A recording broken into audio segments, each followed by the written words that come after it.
Ковачевски и Груби со контрадикторни и спротивставени изјави. Која зборува вистината? Премиерот вели дека допрва ќе го праќа договорот за коридорите 8 и 10 до јавното обвинителство, а премиерот дека тоа веќе било направено. Од друга страна пак, во обвинителството велат дека ништо не добиле. Надлежниот јавен обвинител кој постапува во предметот за кој покажувате интерес, уште од неговото оформување веднаш испрати барање за доставување на податоци и на договорот до јавното претпријатие Државни патишта, но до овој момент до обвинителството не е доставен одговор од нивна страна. Премиерот вели дека тој дал амин обвинителите да добијат примерок од договорот. Сепак, според законот за кривична постапка, тоа не е ни потребно. Ако обвинителството побара доказ, тоа не е избор, туку законска обврска да биде направено.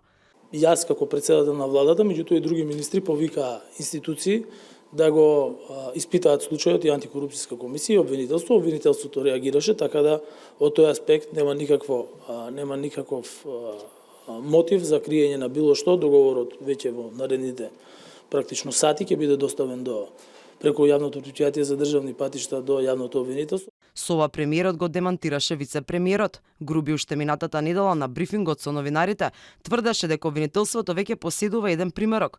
Исто така рече дека договорот има степен на доверливост, па јавноста никогаш нема да го види. Договорот го побараа и од антикорупцијска, но и тие останаа покуси. За сега постои само рок во кој јавното претпријатие треба да им го достави нив, иако ниту обвинителството, ниту антикорупцијска го немаат договорот. Сепак властите на големо со свечени табли го најавија почетокот на изградбата.